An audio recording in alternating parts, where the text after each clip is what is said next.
तो आज मैं बात करने वाला हूँ एक ऐसे चौदम बालक की जो कि अपने घर की नौकरानी पड़ोसी और न जाने कितनी ही लड़कियों को महज 3 साल की उम्र में ही पेल देता है। इसकी शक्ल पे मत जाइएगा दोस्तों, एक चुदारी 100 महिलाओं पर भारी। तो चलिए इस पारिवारिक वीडियो में हम इस अफसी बालक की आत्मकथा को जानने की कोशिश करते हैं। कहानी स्टार्ट होती है और हम एना नाम की एक औरत को खेत में काम करते हुए देखते हैं। तभी वहाँ पर जोसेफ नाम का एक नीच आदमी जिसके पीछे पुलिस पड़ी हुई थी एना के पास आकर उससे मदद मांगने लगता है। पुलिस के देखने से पहले ही एना उसे अपने घाघरे में छुपा लेती है। इसी अवसर को प्राप्त करके जोसेफ घाघरे में भांगड़ा करने लगता है, यानी कि एना के अंदर अपना पेना घुसाने लगता है। जोसेफ के नाम मिलने पर पुलिस वाले उसे माँ की गाली देकर वहाँ से चले जाते हैं। इस तरीके से दोनों की मुलाकात होती है और अब दोनों साथ ही रहने लगते हैं। चौदह पुलिस को जोसेफ की इस जगह के बारे में भी पता चल जाता है, जिसके बाद कुछ लोग मानने लगे कि नदी में जहरीले सांप थे जो कि उसकी गांड में घुस के उसे मार दिए, जबकि कुछ लोग मानते कि जोसेफ बचकर शहर की तरफ चला गया और आज बहुत बड़ा बिजनेसमैन बन गया। अब हम एना और उसकी बेटी को देखते हैं जो कि बाजार में वस्तुएं बेचकर अपना जीवन यापन करती थी। एना की बेटी अग्निस अपने कजिन जेन को चाहती थी जो कि पोस्ट ऑफिस में काम किया करता था।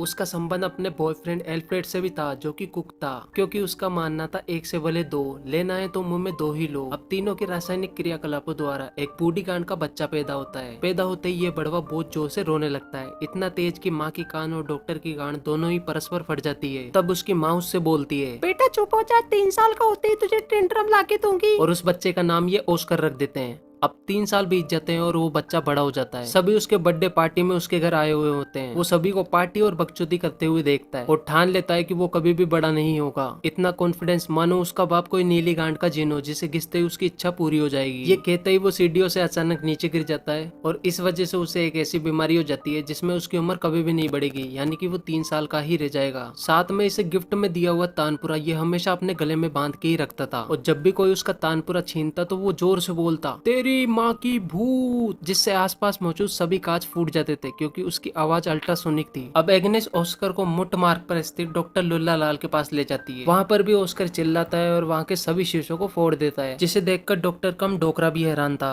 और इसी तरीके से वो हर शुक्रवार को ऑस्कर को डॉक्टर के पास छोड़कर जेन के पास चली जाया करती थी। वहाँ जाकर दोनों ही अपने लिंगों के साथ सुई धागे का खेल खेलते हैं। और एक दिन ऑस्कर खुद ही इन चीजों को देख लेता है और बोलता है, तो अच्छा इस वस्तु का उपयोग यहाँ पर किया जाता है। अब ऐसे ही कई साल बीत जाते हैं और हम ऑस्कर को देखते हैं जो कि 12 साल का हो चुका था। सर्कस के शो में उसी के हाइट के चार्ज जोकर देखकर उसकी मम्मी सोचती है कि वो शायद बोना ही है जो अब कभी नहीं बढ़ पाएगा। सर्कस खत्म हो जाने के बाद ऑस्कर बेबरा नाम के एक जोकर से मिलता है। ऑस्कर अपना गुप्त टैलेंट उसे दिखा देता है, जिसके बाद जोकर अपने साथ काम करने के लिए उसे ऑफर देता है। तभी उसके मदर फकर आ जाते हैं और उसे वहाँ से लेकर चले जाते हैं। आगे हम देखते हैं कि एग्निस की तो पूरी दुनिया ही दीवानी थी, क्योंकि एक दुकानदार जहाँ पर वो कभी कभी ऑस्कर को छोड़ के जाया करती थी वो भी उससे प्यार करता था। प्यार व्यार धोखा था, मौत का कुआं लेने का मौका था। वो तो उसको लंदन ले जाने के लिए तैयार हो जाता है और बोलता है कि साथ में 14 ऑस्कर को भी ले लो, लेकिन एग्निस उसे मना कर देती है। अब कुछ दिनों बाद एग्निस को पता चलता है कि वो प्रेग्नेंट है और उसके पेट में जो बच्चा है वो जेन का ही है। इससे वो काफी ज्यादा टेंस हो जाती है और एक के बाद एक मछलियां खाने लगती है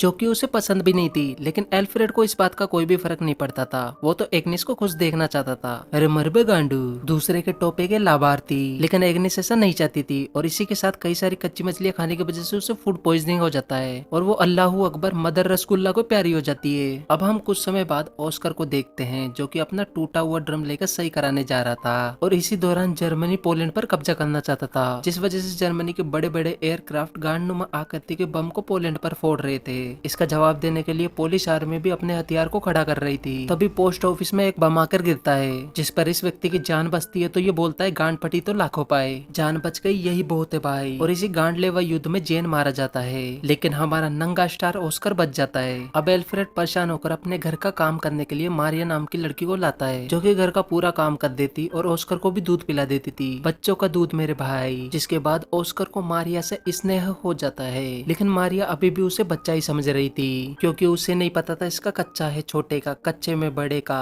अब एक दिन एल्फ्रेड अपने काम से बाहर जाने लगता है, लेकिन इधर ऑस्कर 5 रुपए की विमल खा के मारिया के गूदड़ों में घुस जाता है और उसके साथ गुलगुलू प्रक्रिया करने लगता है। और मारिया को भी इससे मजे आ रहे थे, इसलिए वो भी ऑस्कर को कुछ भी नहीं बोलती। इसके बाद ऑस्कर अब मारिया के और भी करीब आने लगता है, लेकिन एक दिन वो देखता है कि एल्फ्रेड के साथ भी इसका लुचु लुचु चल रहा है, लेकिन एल्फ्रेड तो उसका बस यूज ही कर रहा था और ऐसा वो उसके मुंह पे बोल देता है, जिसके बाद मारिया रोने लग जाती है। मौके का फायदा उठाकर ऑस्कर उसे पुचकारने लगता है। उसे बहुत ही ज्यादा गुस्सा आ रहा था और बोनी गांड खे के वो ऑस्कर की गांड पे लात मार के उसे पटक देती है। अब कुछ समय बाद हम देखते हैं कि मारिया एल्फ्रेड के बच्चे की मां बनने वाली होती है, लेकिन ऑस्कर उसे मारना चाहता है, जिस पर वो ऑस्कर को डॉग बोलकर रोक लेती है। बच्चे के पैदा होते ही सभी लोग बहुत ज्यादा खुश हो जाते हैं, लेकिन ऑस्कर अभी खुश नहीं था क्योंकि उसे लगता था कि वो बच्चा उसी का है। दूसरी तरफ हम ऑस्कर के फ्रेंड बेब्रा को देखते हैं, जो कि नाजीज आर्मी में जनरल होता है। कुछ देर बाद ऑस्कर भी वहां पर आ जाता है और बेब्रा उसे अपनी ही सेना में शामिल होने के लिए न्योता देता है। अब हम बेब्रा की पूरी टीम को देखते हैं, जिसमें सभी लोग बोने थे। ये लोग पेरिस में एक शो को भी परफॉर्म करने वाले हैं। वहीं पर ऑस्कर जाकर अपना टैलेंट भी दिखाता है। इस टीम में कई बार काम करने के बाद ऑस्कर को इसी टीम की एक मेंबर रोजविटा से प्यार हो जाता है और ऑस्कर मन ही मन बोलता है, बोनी तू ही देगी मुझको योनी। उसके साथ ऑस्कर अपने कई दिन बिता देता है और अपने इस ग्रुप के साथ खुश रहने लगता है। अब कुछ दिनों बाद अचानक अमेरिकी सेना वहाँ पर हमला करने लग जाती है और वहाँ पर उस समय का सायरन बजने लगता है। बकरी चौदो भाग जाओ, तुम्हारी गांड फट जाएगी नहीं तो